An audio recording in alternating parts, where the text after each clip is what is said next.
এটা বাংলাদেশের জন্য খুবই গুরুত্বপূর্ণ এবং এটা একটা রেয়ার অপরচুনিটি। সাধারণত উন্নত দেশগুলোই এ ধরনের ফোরামে এই জাতীয় ডায়ালগ করার সুযোগ পায়। বাংলাদেশ ডাব্লিউ ইকোনমিক ফোরামে প্রথমবারের মতো এই ধরনের ডায়ালগে অংশ নেওয়ার সুযোগ পেয়েছে। আজকে আপনাদের সাথে মূলত কথা বলবো, আগামীকাল আপনারা জানেন যে মাননীয় প্রধান উপদেষ্টা সুইজারল্যান্ডের উদ্দেশ্যে যাত্রা করবেন ওয়ার্ল্ড ইকোনমিক ফোরামের উনি কনফারেন্সে ওখানে যোগ দেওয়ার জন্য। তো এই বিষয়ে অল্প কিছু ডিটেলস আমি আপনাদের সাথে শেয়ার করতে চাই। উনি ওখানে আগামীকাল রাত 1টায় বাংলাদেশ ছেড়ে সুইজারল্যান্ডের উদ্দেশ্যে রওনা হবেন এবং 4 দিনের এই সফর শেষে 25 জানুয়ারি উনি দেশে ফিরে আসবেন। এই সফরে বেশ কিছু গুরুত্বপূর্ণ ডিগনিটারিজ আছেন যাদের সাথে উনি দেখা করবেন, দ্বিপাক্ষিক মিটিং করবেন। এর মধ্যে রয়েছেন জার্মানির চ্যান্সেলর ওলফ শোলস, ফিনল্যান্ডের প্রেসিডেন্ট আলেকজান্ডার স্টাব, বেলজিয়ামের কিং ফিলিপস এবং থাইল্যান্ডের প্রধানমন্ত্রী পেন্ট্রো সিনাওয়াত্রা। এই 4 জন সরকার এবং রাষ্ট্রপ্রধান ছাড়াও আরও বেশ কিছু গুরুত্বপূর্ণ ব্যক্তির সাথে উনি এখানে এবং বিজনেস লিডার তাদের সাথে মিটিং করবেন। এর মধ্যে আছেন শেখ লতিফা বিন মোহাম্মদ বিন রাশিদ আল মাকতুম, উনি দুবাইয়ের রুলার এবং সংযুক্ত আরব আমিরাতের প্রধানমন্ত্রী। ওনার কন্যা, একই সাথে উনি chairperson Dubai cultural arts and authority. European central ব্যাংকের প্রেসিডেন্ট ক্রিশ্চিয়ান লেগার্ডে তার সাথে মিটিং করবেন এবং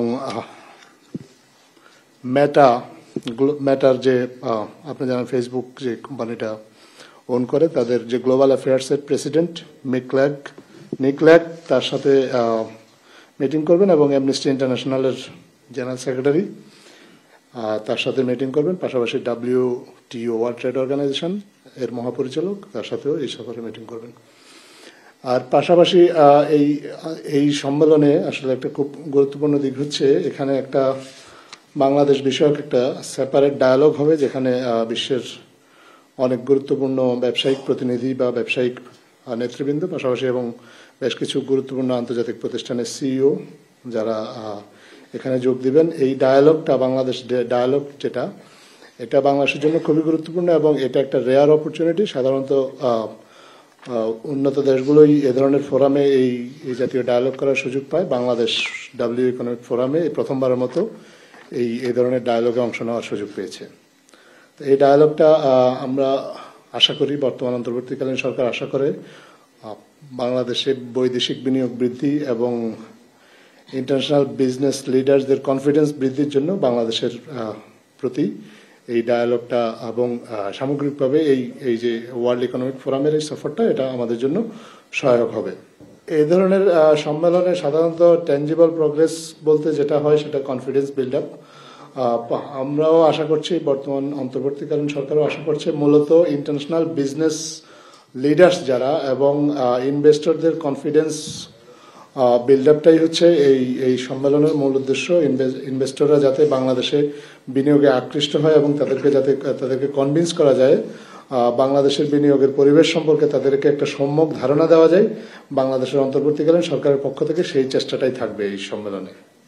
আপনারা লক্ষ্য করে থাকবেন যে বিভিন্ন দেশের যখন রাষ্ট্রদূত বা বিভিন্ন বিনিয়োগকারীরা যখন মাননীয় প্রধান উপদেষ্টার সাথে দেখা করেছেন এই নিকট অতীতে, এর মধ্যে সবার কাছে ওনার একটা কমন আহ্বান ছিল যে বাংলাদেশে বিনিয়োগ বাড়ানো এবং বাংলাদেশে ব্যবসা বাণিজ্য প্রসার করা। ক্ষেত্র বিশেষে বিভিন্ন দেশকে উনি দেশে তাদের ফ্যাক্টরি রিলোকেট করতে বলেছেন। আমাদের যে তারুণ্যের যে শক্তি, আমাদের যে যুব শক্তি, সেটার অ্যাডভান্টেজ নেওয়ার জন্য বিভিন্ন দেশকে আহ্বান জানিয়েছেন।